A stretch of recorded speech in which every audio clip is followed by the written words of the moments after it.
I'd like you all to start in crocodile.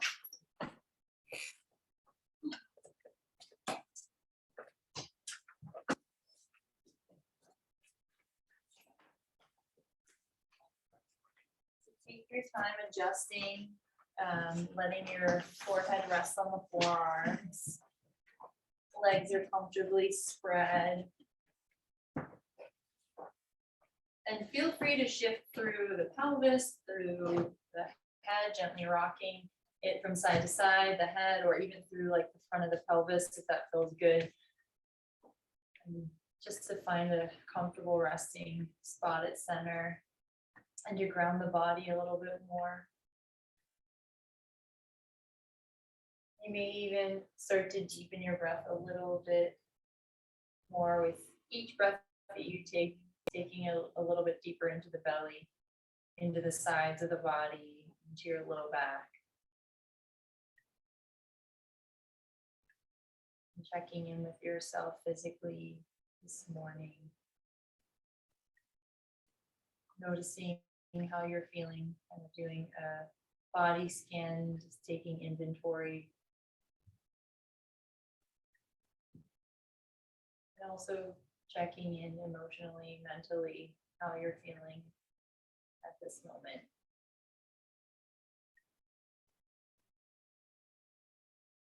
And you're just observing how you're feeling within these areas without trying to change anything.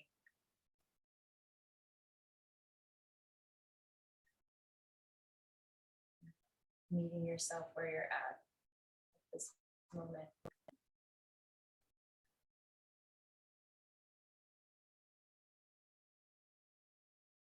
I'd like you to slide your legs close together, and you can press the feet into the support of the floor, so tops of the feet press down. So you, on like a scale of 1 to 10 with the pressure through your feet into the floor, let's say like middle, like 5. We're not going all out here. But I want you to start to, on your exhale, engage your pelvic floor muscles. So perineum, get your mind there.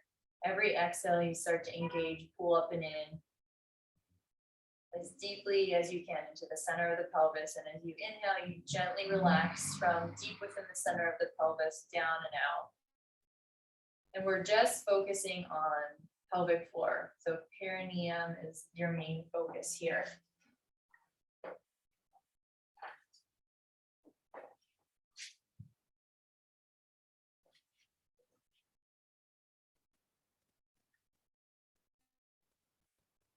As you engage this next exhalation, I want you to hold the engagement, don't hold your breath. Press your feet down into the floor a little bit more.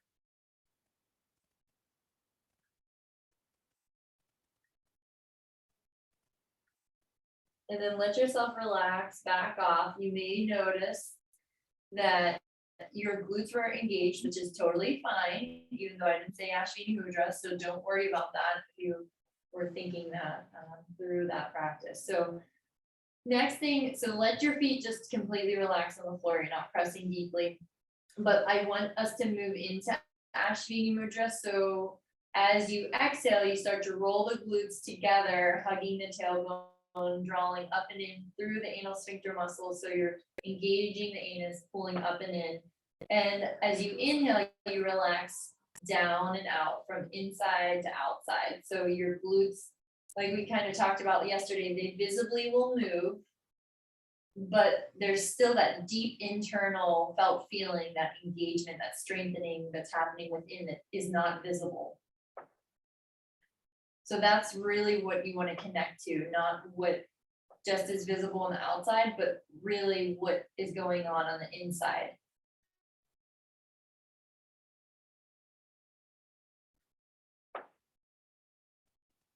And again, I talked about self-compassion and trying to practice that when you are doing any kind of pose, anywhere that you may feel like you're having a hard time connecting to a certain aspect or a certain part of it.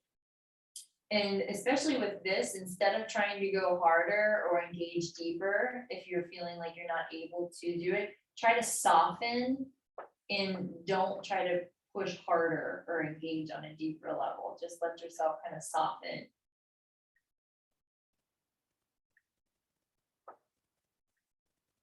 Next time we engage the glutes internally, externally, we're engaged. I want you to hold the engagement, don't hold your breath. You can also connect to your pelvic floor, which you might have already kind of felt that engaging, like the perineum area. So I want you to also utilize that. So both Mula Bandha, Ashwini Mudra, we're doing both root locks. We're pulling up and in through the center of the pelvis.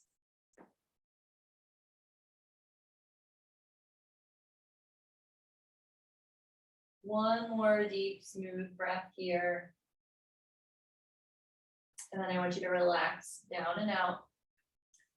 You can bend the knees, bring your feet up towards the ceiling, and just switch the legs from side to side.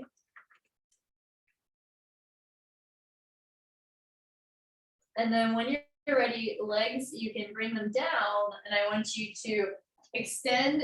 So we're going to bring the hands under the shoulders first. So hands under the shoulders, but then I'm actually going to move a different position so everyone can see maybe a little bit better. So you're going to extend your left arm. I'm going to mirror it. Left arm's going to go out to the left, palm face down. So you're in a big T with the left arm. Right hand is going to stay under your shoulder. So again, I know I'm mirroring. So right hand under the shoulder, you will press into the floor with the right hand and roll onto your left side as best as you can and try to stack the legs. If you can't stack the legs, you can stagger the legs. Your top leg, you can bend the knee and bring it to the floor in front of the left leg. So the main thing here is we're looking to open the left shoulder. So you can, get into this as deep as you want to, meaning legs stacked would kind of be, I'd say, middle ground. The deeper to deepen this stretch even more is to bend your right knee and plant the foot behind your left leg and point the right knee up towards the ceiling. So do what feels right for you. Breathe deeply into the belly and feel as though you're breathing into the head of that left shoulder. Try to relax your neck, your throat.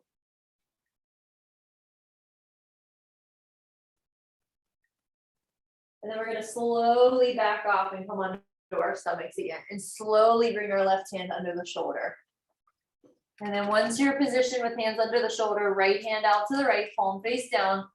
So just be aware of any, injury you've ever had. If you've ever had shoulder injuries, you want to be mindful of that as you go from side to side, and you might not be able to go as deep on one side as you are able to on the other. So when you roll to the right, again, legs can be staggered. So left leg can be bent and out in front of the right, or you can stack the legs, or you can bend the left knee and plant the left foot behind the right leg and open the knee towards the ceiling. But again, you're settling in here. You can always move your left hand closer towards your chest if you want. Right hand, your fingers are spread wide and you are breathing into the head of the right shoulder.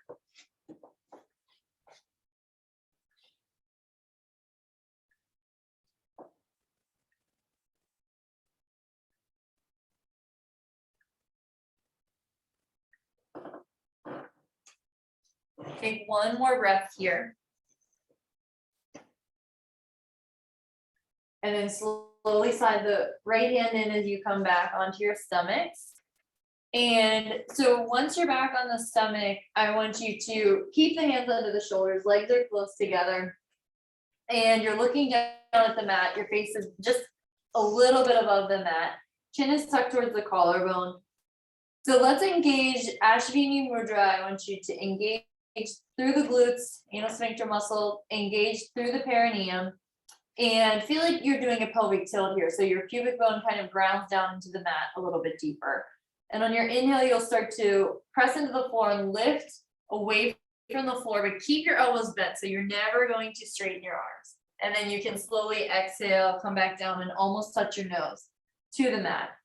So right now, I just want you to play around with warming up through the spine. And we want to stay away from any compressing in the low back. So you don't want to go up to where you're like feeling any kind of discomfort or pinching. You want to keep the length in the low back, keep the pelvic tilt going, and both root locks going. And as you keep moving, I want you to look over the left shoulder on your next inhale. So we inhale, look over the left shoulder. Exhale, come to center, look down. And then it will be inhale, look over the opposite shoulder, and just continue to move slowly here.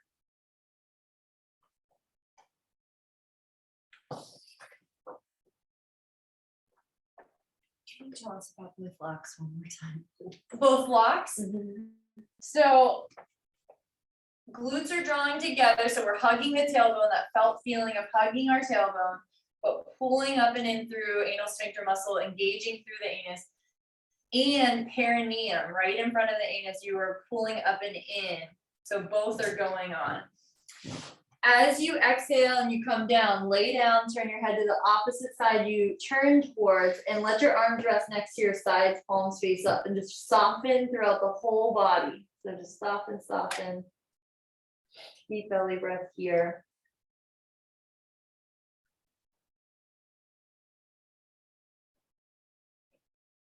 And then as you're ready, you can roll onto your back. So take your time rolling over, and if you have a strap, you can use it.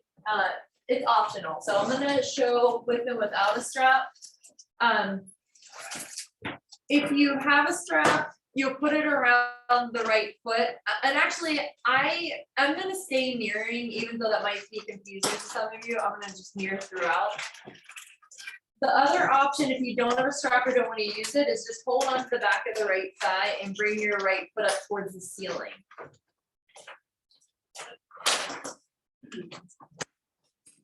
If you use a strap, I'm kind of particular with how I teach with a strap. So you're not going to hold as close to your foot as you can and arms straight.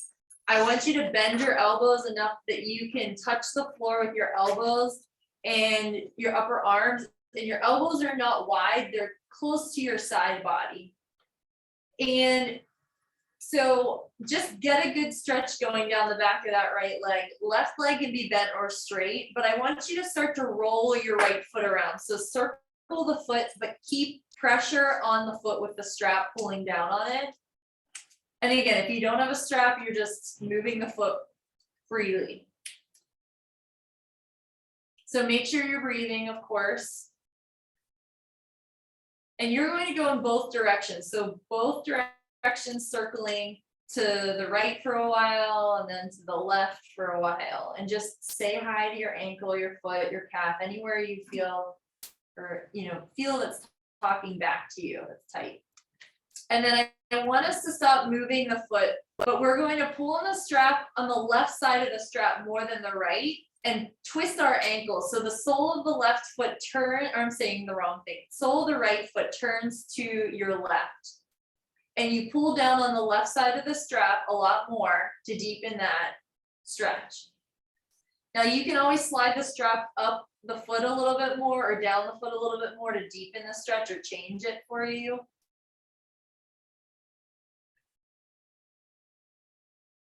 And then we're just going to do the opposite. So you pull more on the right side of the strap, turn the sole of the foot to the right, press through the ball of the big toe, and really pull down on the right side of the strap.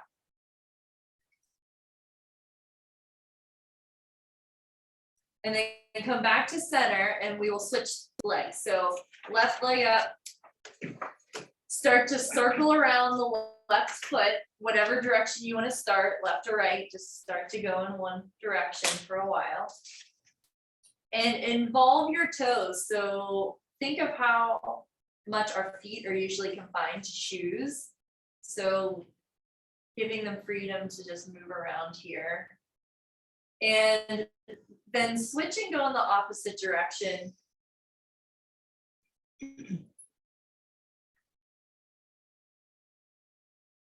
And then come back to neutral. We'll pull on the right side of the strap more, twist the ankle, turn the sole of the foot to the right. Really pull down on that right side.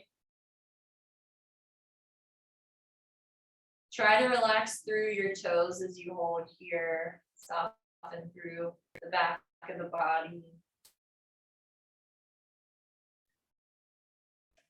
And then we'll come to neutral, pull on the left side of the strap more, turn the sole of the foot to the left, press through the ball of the big toe. Again, you can always adjust where the strap is if you want to slide it up or down the foot more. That's gonna help you to get a deeper stretch.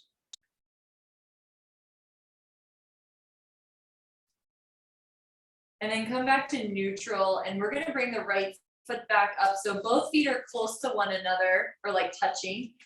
And you can, of course, adjust the strap length again to get your elbows back to the sides of the body. So we're flexing the feet. Knees can always have a slight bend to them. So do what feels right for you here, but I want you to really pull down on that strap.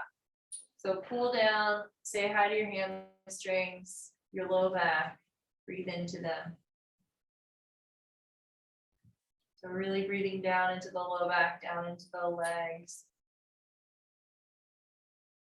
And then loosen the grip. So you're going to give yourself more slack and bring your feet wider. So you can now have your elbows off of the floor. So elbows don't have to be on the floor. And you're pretty much in this wide-legged position, really as wide as it's comfortable. It's not really about how wide you can get the legs here. I'd say maybe legs distance, maybe a little bit shorter than that. But I want you to then start to pull down on the strap again and press out in opposite directions, like you want to rip your mat or your strap in half. So press, press, press out, but keep pulling on the strap, bringing your legs in a little bit more. Notice your neck probably is tensing, your shoulders probably are, tensing a little bit because you're actively working the arms. Try to relax your shoulders and then we're going to, instead of keep pressing outward, we're going to stop that, but bend the knees. So this is pretty much like happy baby. You can always slide your feet in a little bit closer. But you are going to bend the knees, keep the soles of the feet facing the ceiling, and then start to press out again in opposite directions, out to the right, out to the left. Keep pulling the legs towards the torso. And take one more breath here. And then relax, yay, bring yourself down, bring the leg down, strap to the side.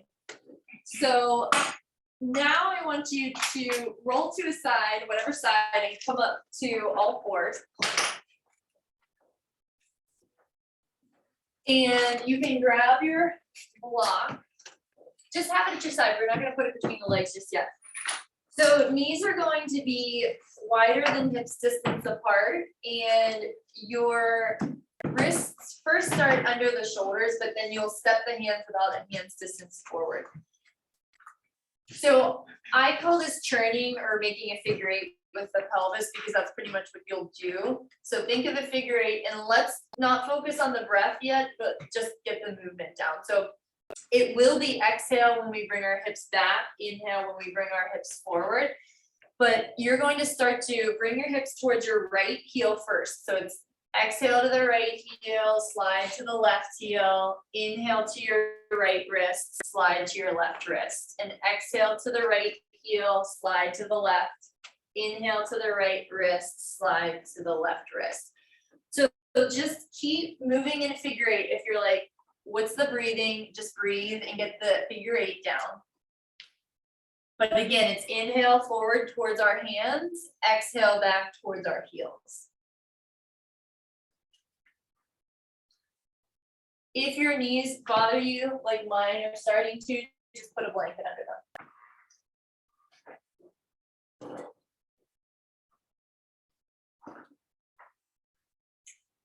If you want to add another dimension to it, like we kind of did yesterday, the oblique squeeze, when you shift your hips to the left and you're ending your exhale, you squeeze your right side, your obliques on the right, up and in, and then you inhale, come to the right wrist, Exhale, go to the right heel, left heel. When you go to the left heel, you scoop the right side up and in. And then you inhale forward. So again, if you want to play around with that, you can.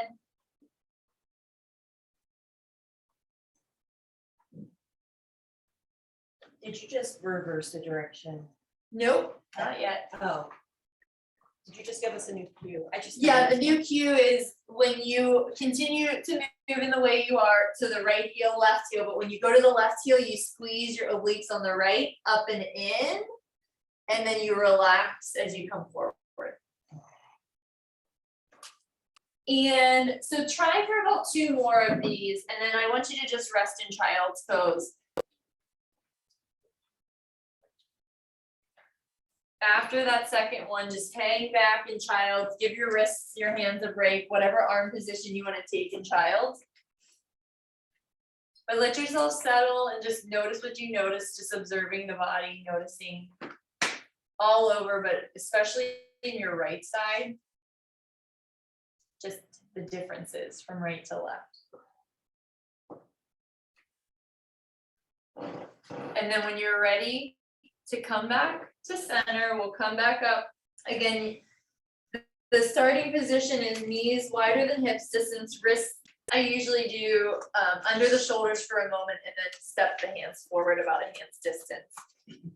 So now we're going on the exhale to the left heel first. So it's inhale center, exhale to the left heel, slide to the right heel. Inhale to the left wrist, slide to the right wrist, and just keep moving around.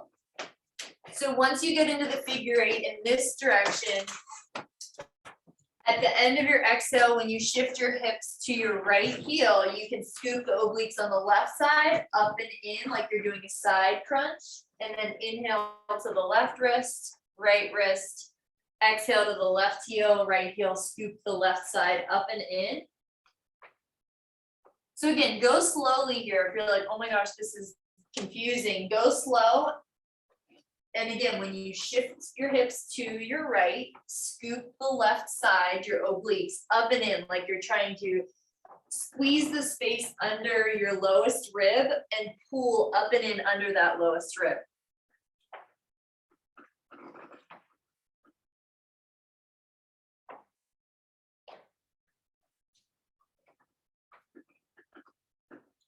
One more time around.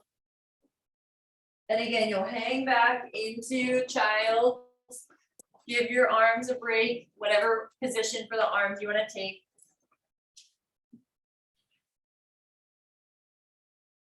So check in with your body, your sides, and noticing whatever you notice.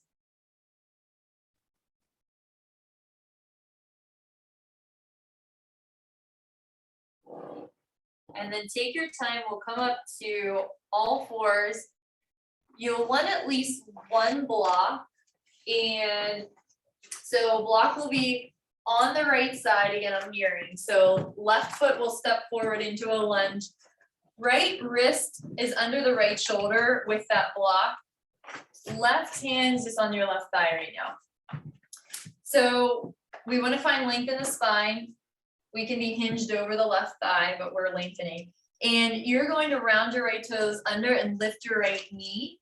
So right leg is straight. We're pressing back through the heel.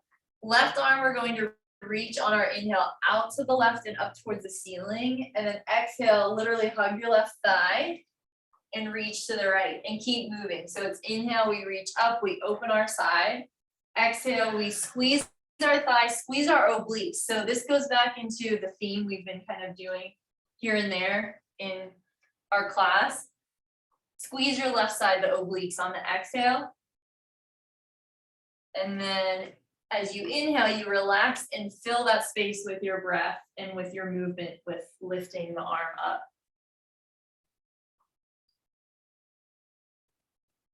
Now your gaze can follow your arm movement, or you can just fix your gaze somewhere neutral, so to see what works for you.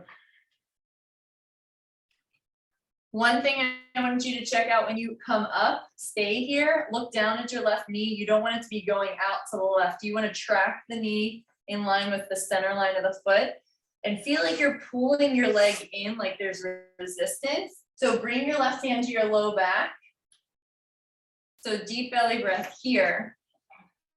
And you're drawing your left shoulder blade towards your spine. So you're squeezing shoulder blade back.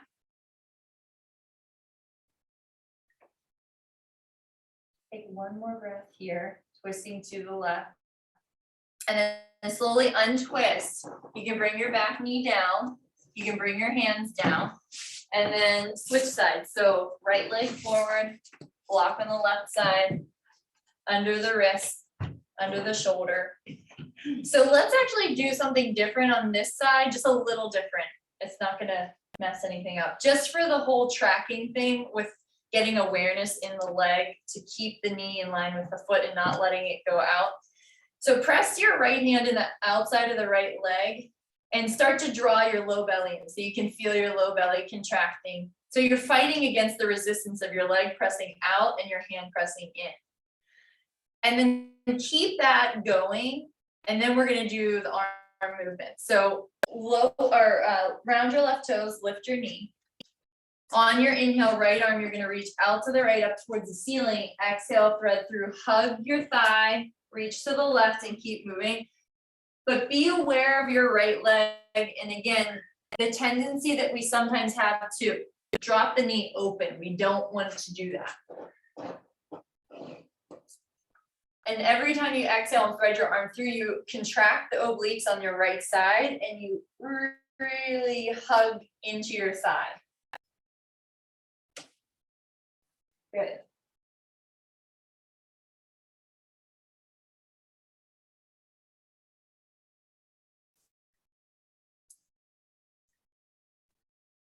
Two more times through. Keep moving at your pace. Don't feel rushed to finish.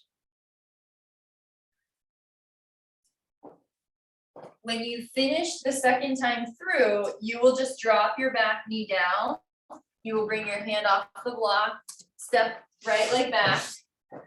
And then from all fours, just make sure wrists are under the shoulders, knees are under the hips. And I want you to round your toes under and lift your knees off of the floor and lift your sit bones towards the ceiling, coming into down dog. So lifting up, you can pedal your feet here. So lifting one heel away from the mat, lowering the other one towards the mat. The goal is not to touch the mat, so don't worry about that. But I do want you to spread through your fingertips and really press through each one of your fingertips, especially the outer edges of your thumb and your pinky finger. So anchor into those fingers. And then you can stop pedaling your feet, but I want you to lift your left leg up behind you and flex the foot. Check, look under your body, under your torso, look at your toes and make sure the toes are pointing down towards the floor. You don't have to look at your foot the whole time, just like find a neutral spot for the gaze. But on your exhale, I want you to tap your toes down to the floor and then inhale, lift, and keep doing that, keeping your foot flexed, keeping your toes pointing down towards the floor. And again, it's inhale up, exhale down. Good. One more on this side. And when you lower down, we'll just ground through the left foot. Inhale, switch right foot, you lift. Exhale, lower, and just check alignment out that the toes are pointing down. And you're lifting that leg as high as you can, keeping the toes pointing down.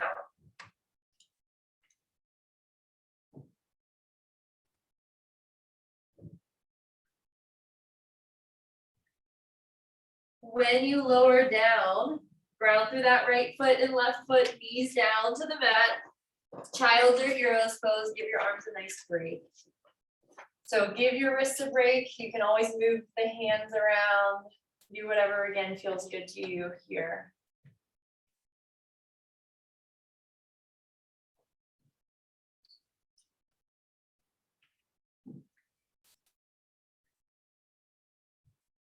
And then back to all fours, grab your block now, and we'll put it thinnest width between the inner thighs. So it might be helpful to watch before you do it. just because this sometimes is confusing for students. So, what we'll do is kind of like, it's not kind of, it is cat cow movement.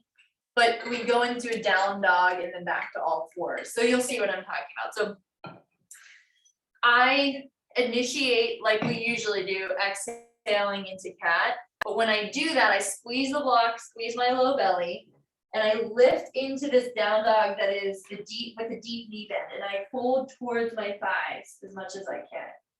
Once I'm finished on my exhale, which of course I'm just talking through this, you will inhale, slowly come down. You don't relax your stomach or the block until you touch the floor. Then you soften, belly, block, look forward. Exhale, we draw in through the inner thighs, low belly, come into the down dog with a deep knee bend. So try to resist doing this when you go into your down dog. I'm going to keep it like this. And then inhale, once your knees touch the mat, we relax our bellies, our inner thighs, and we look forward.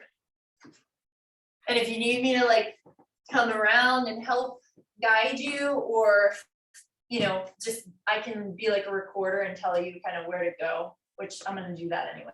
So every time you exhale, you squeeze the block, squeeze the low belly as you come into cat, and then you go into that deep knee bend down dog, or down dog with a deep knee bend.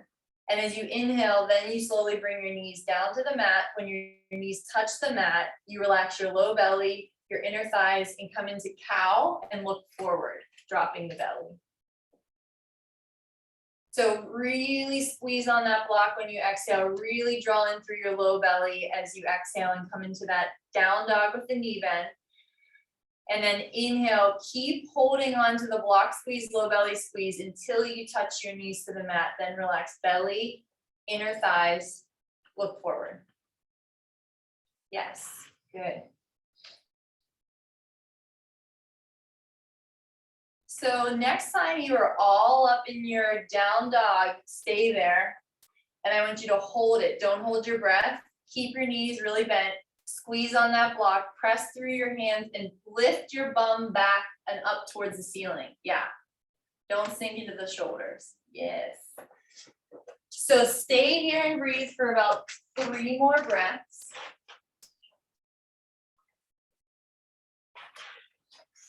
After that 3rd breath, you can come down, soften the belly when your knees hit the floor, inner thighs, take the block out. Heroes or childs, just let yourself settle. Notice what you notice.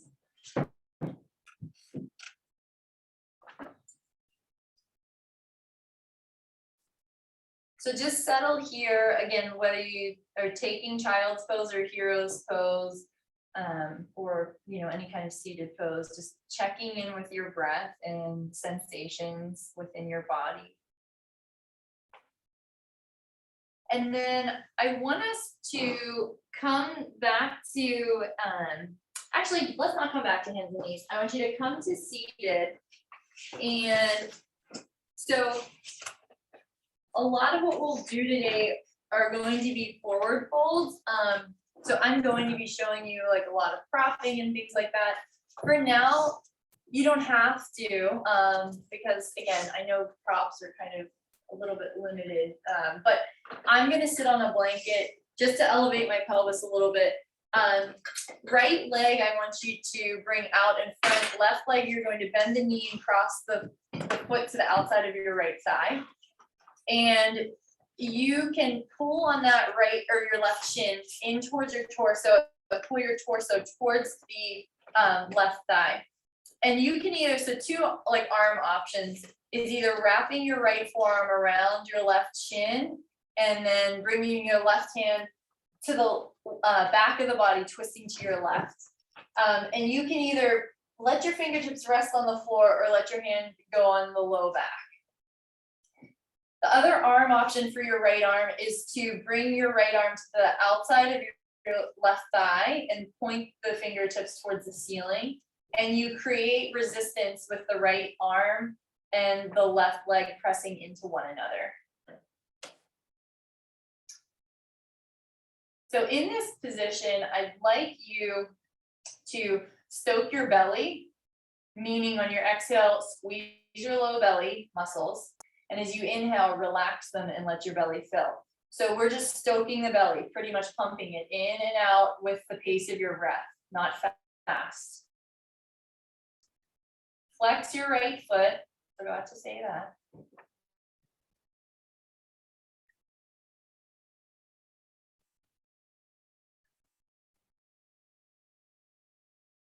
One more breath here.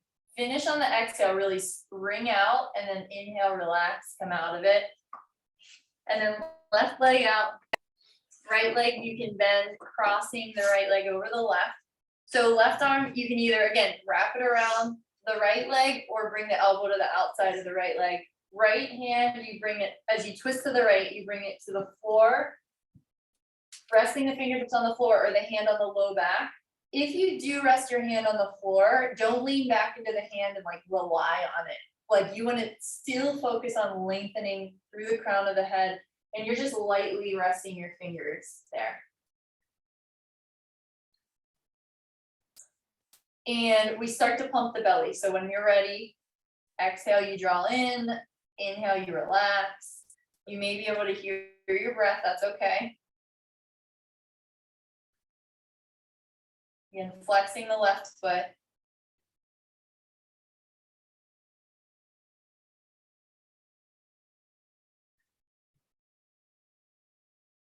And for this position, I either look over the right shoulder or you can look having your chin in line with the center of the collarbone.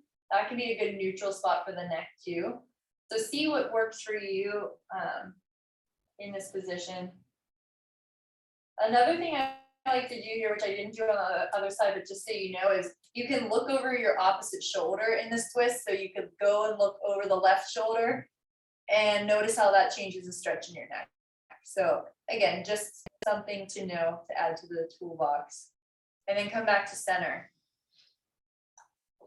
And then, so I'd like us to grab strap.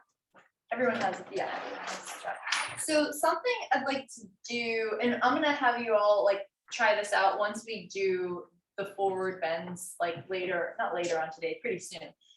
But since, like I said, the props, we don't have a whole lot, and I'm used to using a lot of props. We had a lot more, I feel like, before COVID, but I like to prop under the knees and under the bum for this, but if anything, if, I don't know, do we have the little things, trying to have like a rolled blanket or one of these smaller, I'm gonna give everyone like something, just like play around with it. Under your knees. Under the knees, yeah.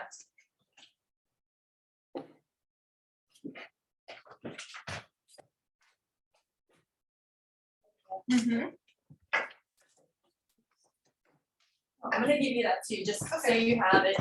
You can see and feel wise. Thank you.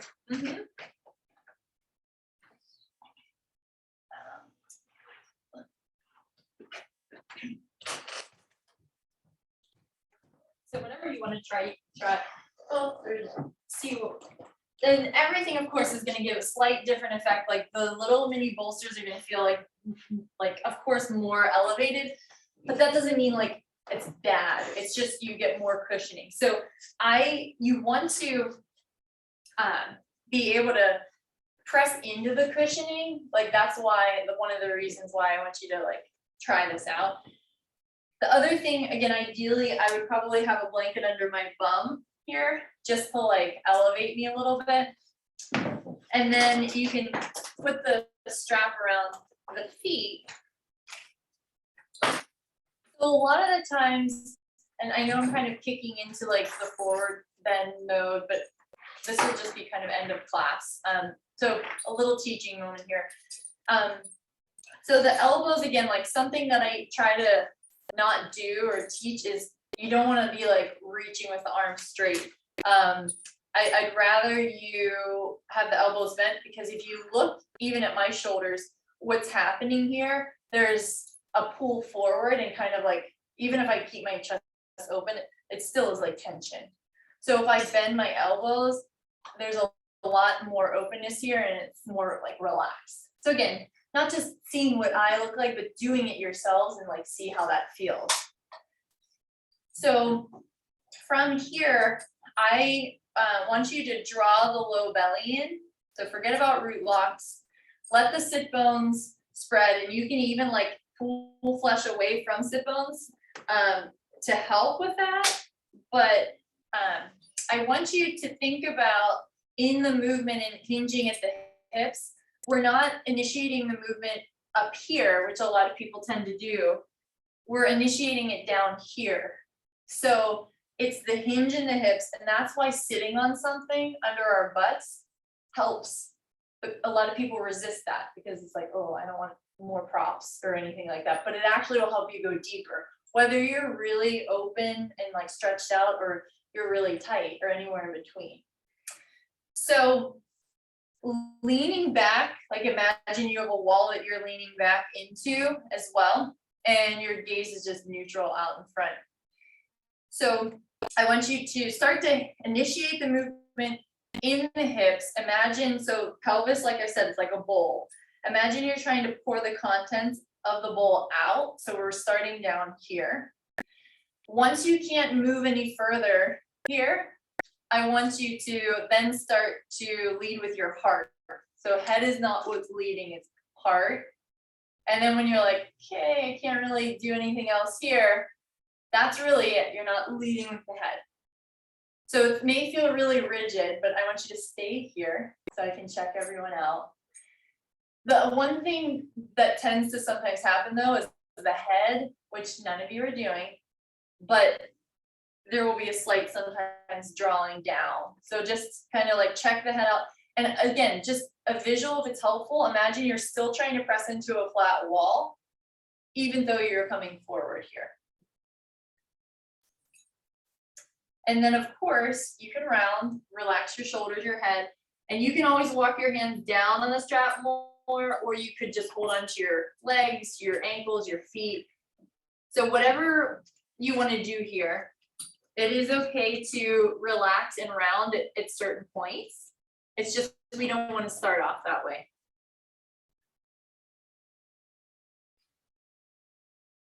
And the main part of this, when we deepen in this way, I want you to think about surrendering rather than trying to work harder. So surrendering can sometimes be challenging because it seems like you're just kind of like letting everything go, but you don't have to fully surrender, but you want to definitely soften more within your body. So effort and ease, trying to find that within yourself. Take 3 more breaths here.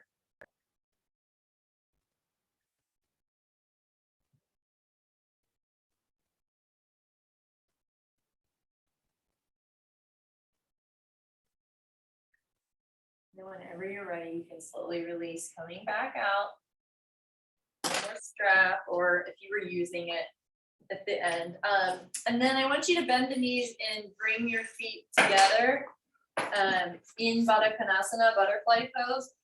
So similarly, and what I'll have you do is hands can either be on your shins, your ankles, or around your feet. But try to find the position. So this is one of those 2 that we'll kind of pick apart a little bit more throughout today is sitting up on something definitely will help you tilt your pelvis more if you're feeling like you're rounding in the low back. So wherever you want to hold ankles, shins, or feet, you want to again lean back. So we're kind of like leaning back, lengthening, and then you start to do same thing. Pelvis, you want to feel like you're tilting, trying to pour the contents out forward in front. Once you're like, you can't really go any further there, then you lead with heart. And then that's it. And as you hold here, just focus on your breath. Good.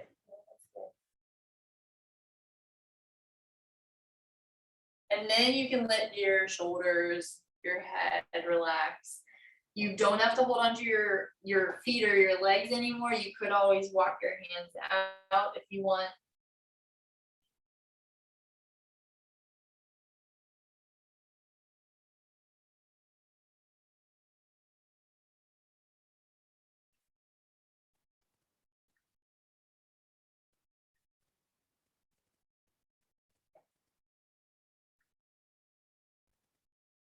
And then slowly release, coming back out of it, and then knees closer together, feet to the floor. Feet are wider than hips distance apart.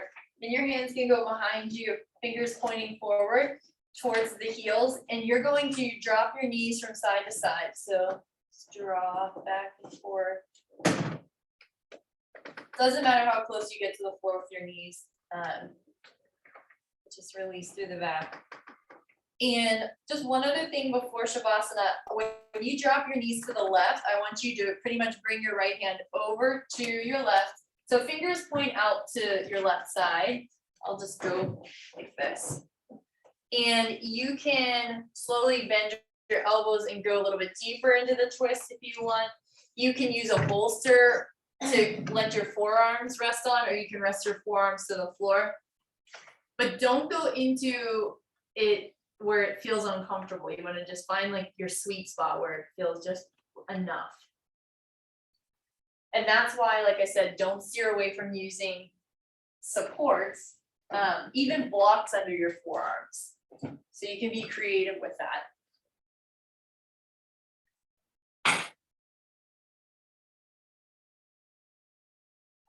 So what we're looking for here in the twist is not collapsing through the chest and rounding, which that tends to happen, is we want to stay open through the chest, open through the shoulders, long through the spine. And then you can slowly walk yourself out of the twist and just bring the knees back to center. Drop the knees to your right, and again, you bring the left hand over the right. You can stay here elevated the whole time. You don't have to bend your elbows at all. Or you can start to slowly bend your elbows and go a little bit deeper to where works for you.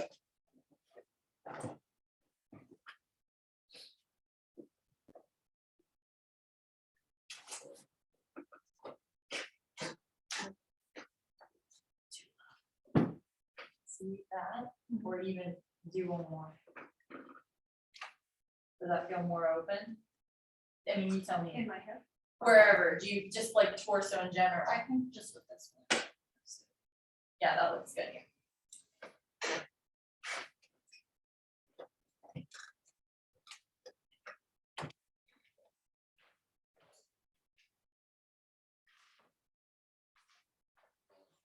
Last breath.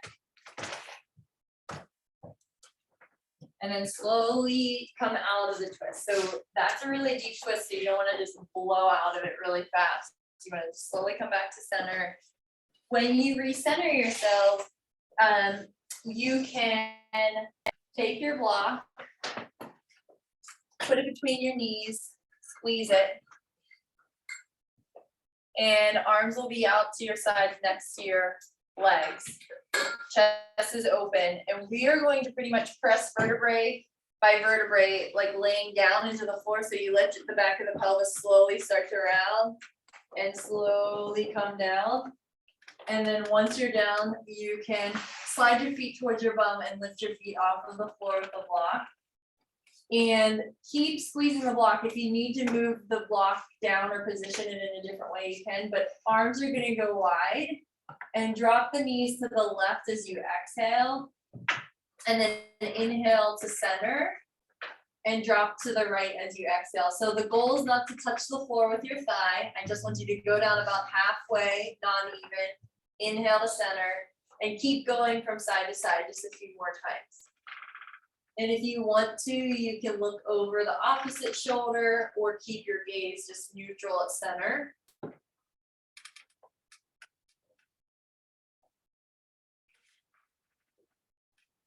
And when you inhale to center, you can take your block out. You can bring your feet down. Any other release, if you want to do knee drops or a knee squeeze or happy baby, whatever feels good to you to release in any other way.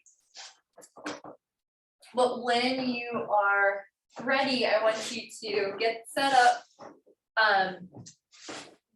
For Shavasana, I was about to say with legs up the wall, and I keep forgetting that we have art on the wall, so it's not so yeah, you're gonna just lay down on your back so you can have your knees bent.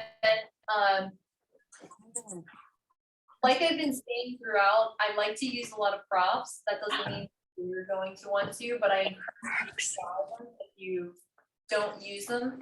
So like, if anything, a little blanket maybe under the head. Again, I'm not forcing this on anyone, so just suggestions. I mean, this would be too high, right? That's gonna be too high. If anything, like a blanket, kind of double folded that way, and if that feels too high, just like one just flat out. Here, I can drop, do you? I take that one. Yeah. Yeah, so see like what, and the other thing that I'm just gonna just say is something under the knees, is like whether it's that little bolster or a rolled blanket or a big bolster, just trying it out. Again, why we would do that is it just makes it sometimes more comfortable for people, and it takes the pressure, any strain out of the low back usually. But let the arms rest at your sides, whatever's comfortable. Palms face up allows the shoulders to just naturally externally rotate and open. And as you settle, you can always adjust and move your body around. So make any adjustments you need to make so you're comfortable. Eyes can be gently opened or closed. Just start to bring your focus to the settling of the back of the body. Breathing deeper into the support of the floor.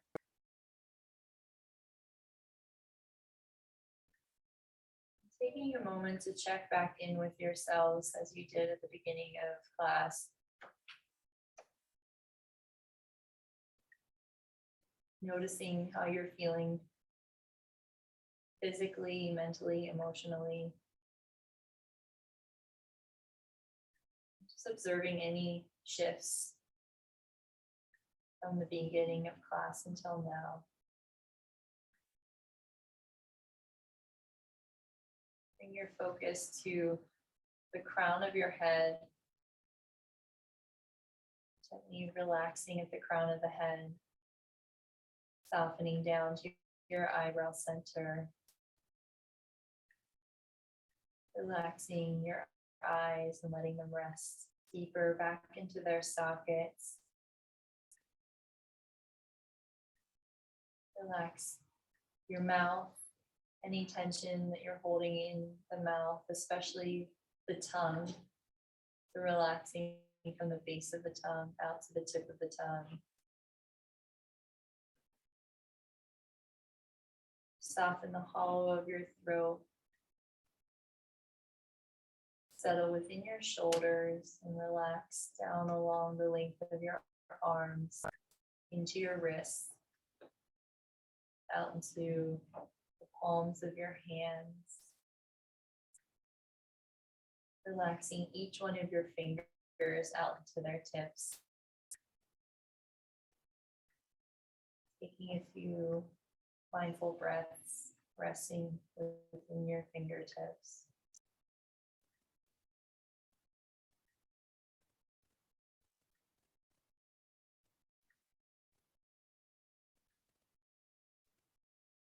Moving your awareness from your fingertips back up along the length of your arms, across your collarbone and into the space of the heart. Softening at the heart center.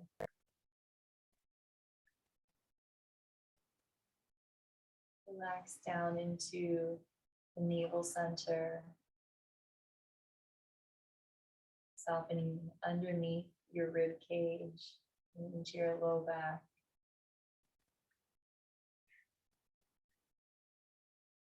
Relax the center of your pelvis.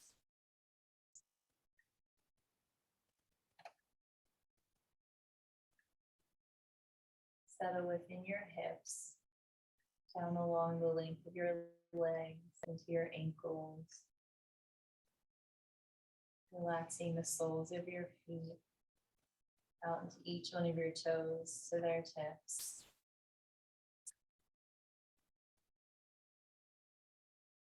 Take a few moments just scanning from the crown of your head to the tips of your fingers and toes. Noticing if there's anywhere that hasn't released yet. Just invite those spaces to soften with your inhalation, gently letting the tension go with each exhalation.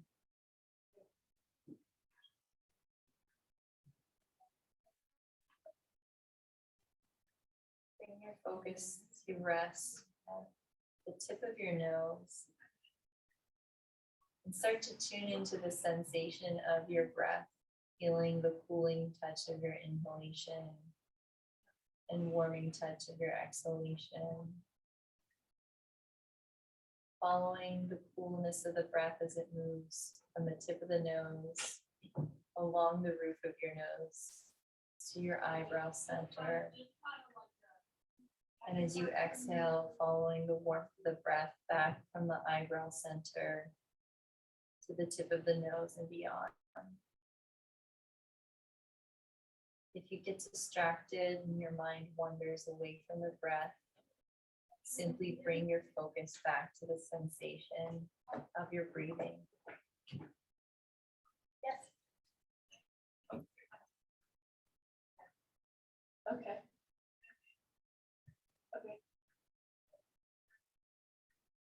Okay. So don't text you if I will know he'll text you if I didn't hear from you. I know how it is with people talking all hours of the day and night. I would not do that unless like. Bring your awareness to the Really, sound of did you your see breath. this over to this one? And that's probably be how it would be. I'd text you. Hearing the sound so as you inhale and hum as you exhale.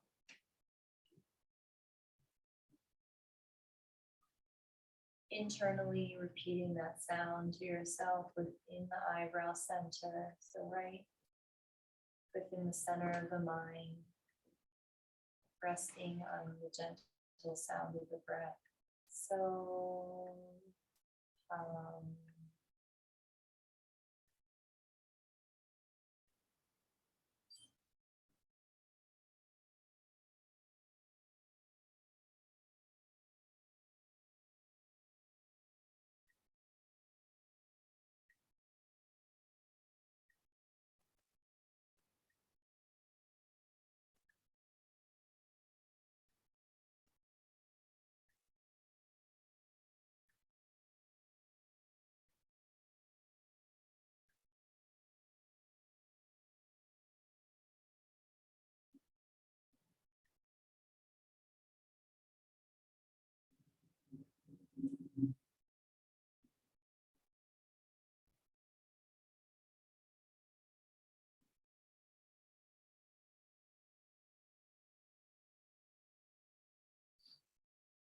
start to take your focus away from the sound of your breath.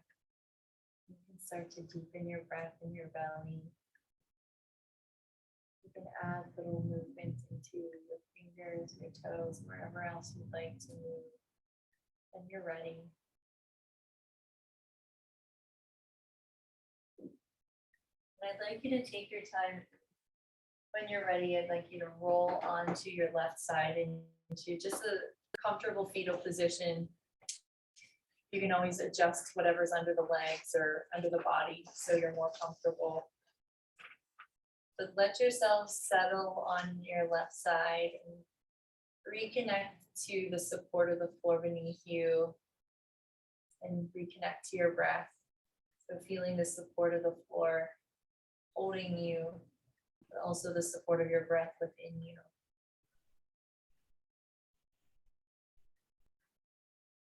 As you're ready, you can take your time slowly coming up to seated.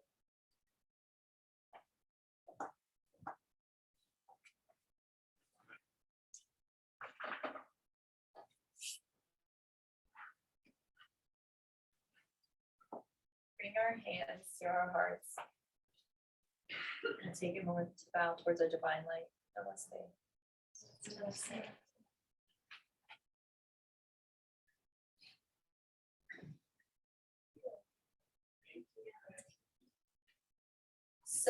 let me see,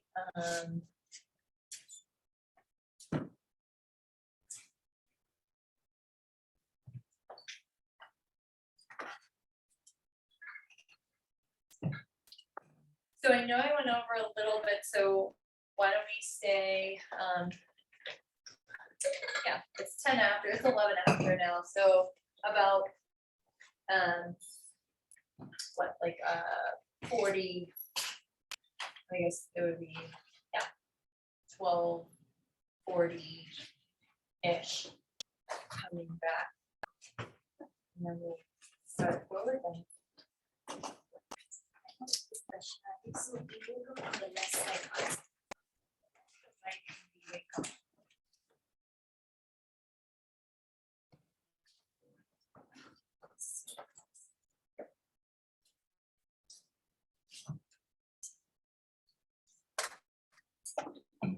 Okay, do you need this? I'm good, thank you. No, use it. No, I appreciate it. No, I'm gonna hold my mat over. So I don't know, if there probably is a segment in the training manual. Or not teacher, but yeah, like your manual. What, is there a segment for, specifically that talks about forward bends? Yeah, Okay, I wanna look at one of your. solids. What page is it, Tracy? I don't know, I didn't. Oh, okay. I was just like, Carrie. Okay, so page 20, like lists them, and then they go into detail and feel like after that, there's like a notes section. Oh. Maybe it's before page 20. Hold on.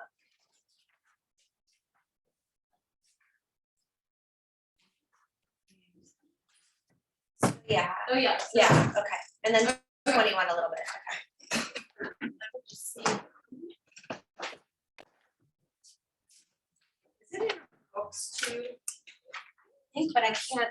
That should be, I know, yeah, they are in the book, it just, I don't know, I don't think it's specifically like listed like forward bend. But Right. there are going to be, I will say this about mastering the basics, this is like the best book ever.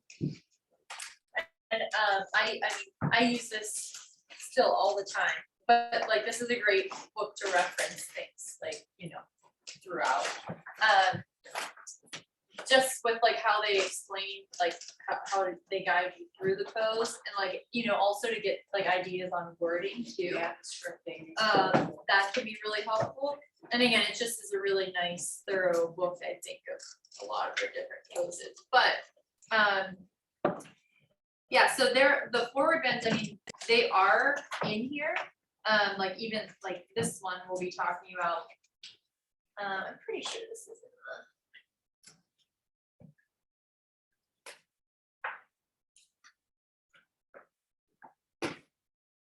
maybe they don't mention that. Standing spread like forward bend. Forward and on 7-6. Mm-hmm. Oh, wait, 76. That's just the forward stand. Oh, yes. Mhm. Okay, thank you for that. Yeah. But yeah, I just wanted to see what they have in the manual. Because this isn't in your manual, but still like standing spread leg and forward bend. 84. Standing spread leg. Yeah, 84. Yeah. So Padasana.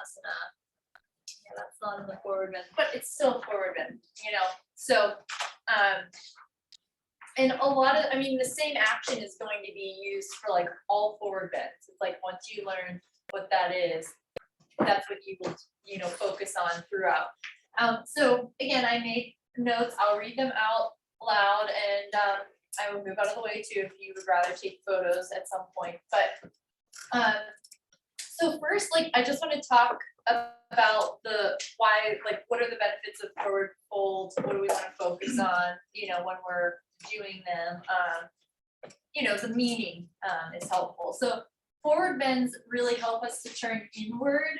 If you think of it, I mean, the whole action of like folding forward, it's the, kind of that motion or movement to guide us to turn more inward. So a lot of the times they're done later in, sequencing, like towards the end. So they're calming and rejuvenating.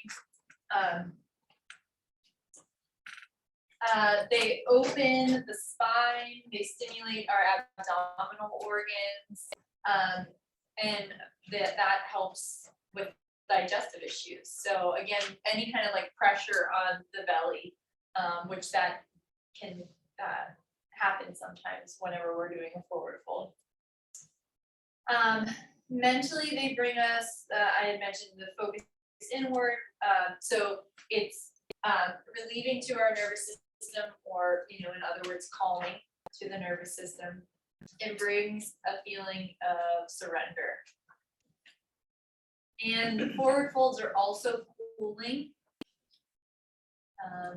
And that might not be talked too much about, you know, specifically maybe in training, but like even just Ayurvedically, if we're talking about asana, forward folds are cooling.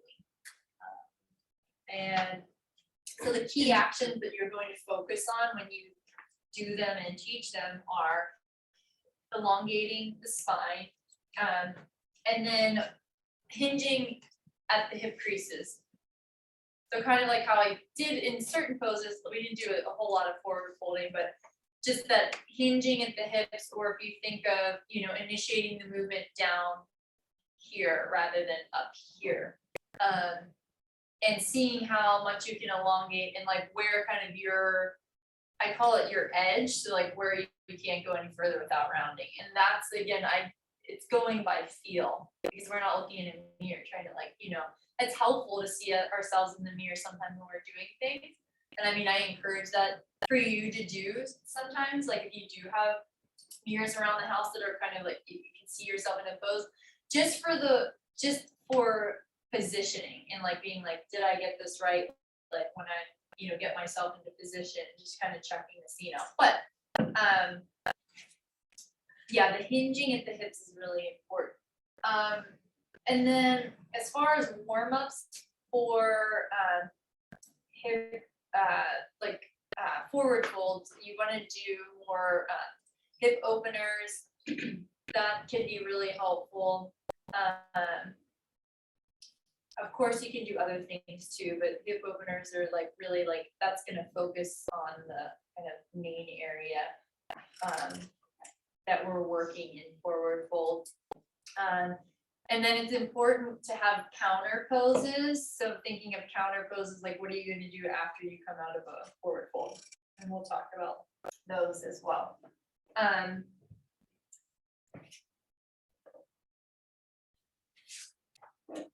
I'll give this back to you, so you have it if you need it ready. But you can just, you all can guide me with the, I forgot to see.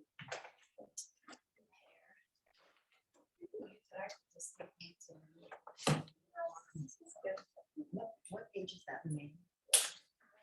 20. Well, It's just on this. Yeah, it's like a list. If you go to 22 though, it gives you some benefits Okay. in the manual.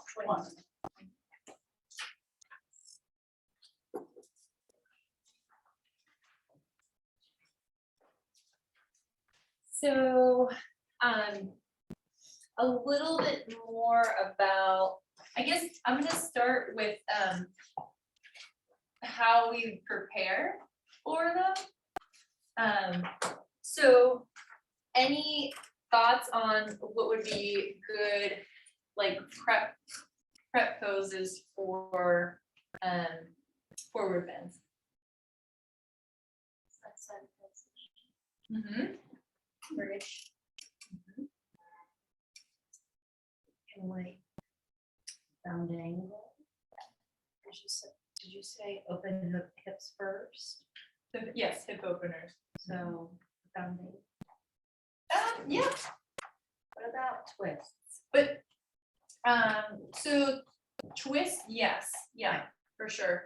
But I'm even thinking like what, things that aren't as intense as some of the things mentioned, like sun salutations, that's like, think of warming up, not like a hard, like, pose, like, think of like warm up things, like sun salutations hit like all the spots. Abdominal work is gonna get you into like that whole, lower part area. So like pelvis, we're getting like connected to, we're strengthening, we're connecting there, we're strengthening the low back. All important areas, that are part of, a forward fold. Pelvic tilts, because bless you, just the movement in the forward fold, pelvic tilts are really good to loosen things up in the low back and hips. And I think I mentioned this yesterday, a lot of the times that's one of the, I feel like one of the tighter areas for a lot of people, like low back, hips, pelvis. So anything to like loosen things up, even like those hip circles that we were doing, the figure eights, that kind of stuff. Down dog is good because that is a forward fold.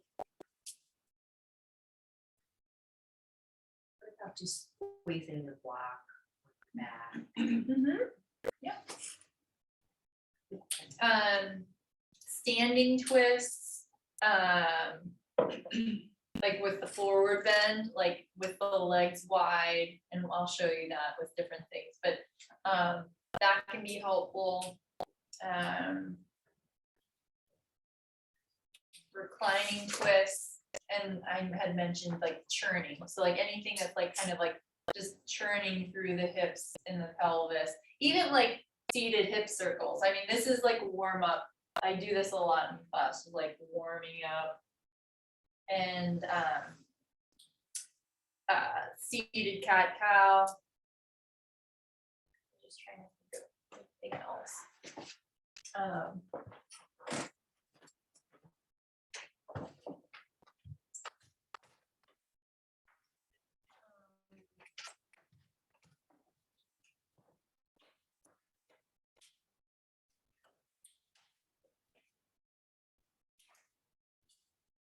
Anything else that anyone can think of? I know I mentioned that, like the bridge you mentioned.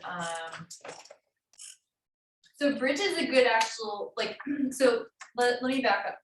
Bridge is a good, so counter poses. Bridge is a good counter pose because you're doing the opposite of what you just did. So, forward fold versus like bridge, where then you're, going up. So that would be more, I would say like you could do bridge even as like a prep, like moving bridge, but that would be more of like counter pose, like at the end, like say you did some forward folds towards the end of your class, and then you're gonna do bridge as like one of the last things. Up dog, down dog, because again, the up dog, how that stretches the front of the body, where you're doing the opposite. So like even if someone's flowing, if you're flowing through up dog to down dog, that could be something that even like a kind of a warm up. I wanted to say like right away, but because that's definitely more challenging, but and then child's pose. So That's a forward bend. So child's pose is a good release. So, you are folding, hinging at the hips, but you're more like, we're not focused on lengthening, So this would be more of like the release. And child's pose, just refresher, the different arm positions, you can have arms overhead, you could stack forearms, you could stack fists, you could put a block under your forehead. You know, you can have your arms at your side. So it's just finding what position feels right for you. Kind of like I said earlier, when we really stack into that position. So back bends aren't really the counter poses then. Well, it is because like, I mean, bridge is considered a back bend. Yeah, but nothing more advanced, like a wheel or.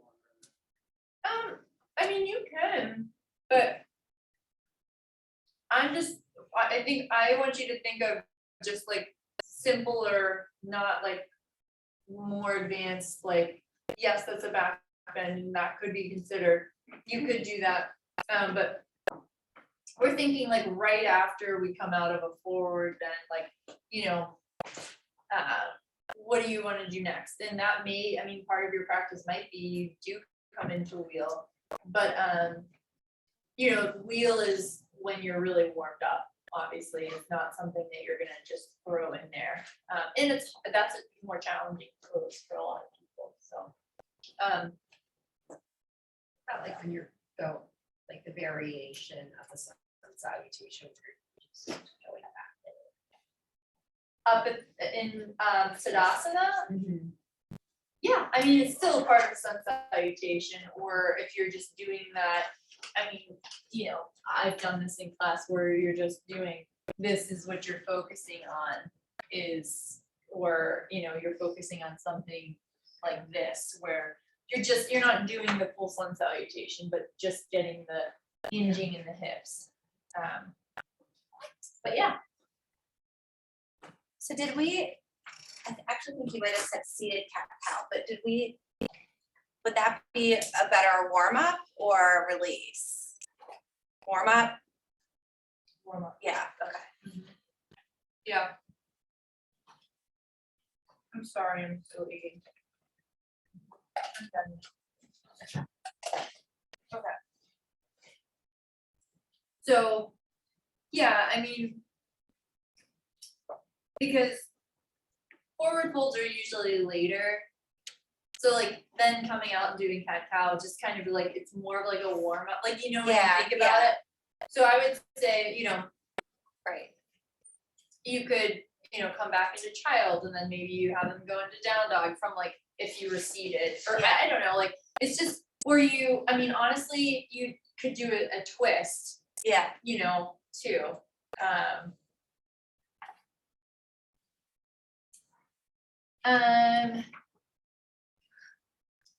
So I think I wanna start to, like, moving into the poses, we'll start with seated. Because I think a lot of the ones that, are mentioned were seated, and I think like there was down dog in there, but can you tell me, can any one of you tell me if you're on the forward bend list, what, if I'm remembering correctly, I think a decent amount of them are on the floor. child's pose, bound Tortoise. angle, half bound lotus, tortoise. Pose of the sage. Yeah, seated forward bend. Okay. Yeah, she's forward. So Janu Shirshasana, head to knee pose, that's one of them, right? Yes. Okay, so I'm gonna steal one of the blankets and steal your blanket. And I'll show you how I brought for this. Trying to think too, so also, I know I'm looking, I'm scanning all the props and seeing what everyone has. Bless you. So, like I said, normally in classes, I mean, it's gonna depend, right? Like, you all know what the classes that you go to and like what props you may use or not use. You know, that's gonna vary. like I said, I was taught to use like props. Emmeline really does encourage the use of props, so that's something that, you know, I like doing, but again, it's not always accessible for us, like whether it's like our studio or whatever, wherever we're at. But I'm gonna show you with props and like why that's gonna, you know, help. Not just, like I said, even if we're, even if we are like, oh, I'm fine in this position, I feel like my alignment's great. It can also help you to go, you know, like feel more supported, or it's not about even going deeper in it, just like you will feel more supported. But then, for the times that we may need more support or someone else needs more support, like knowing how to like support them and like why that's gonna be helpful. So general rule of thumb, like when we're closer to the floor, like that, again, is fine if we're seated on the floor, but it can cause a lot of strain on the low back, especially if someone is tight. So sometimes you'll see a lot of like rounding in the low back, or people are uncomfortable trying to be seated just on the ground.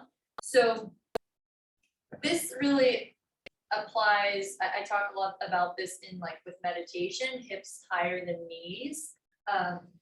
So now you don't have to go that high when you're doing a forward bend, but I'm just saying like that usually takes pressure off the back, it's much more comfortable, and you can sit more comfortably for a longer period of time.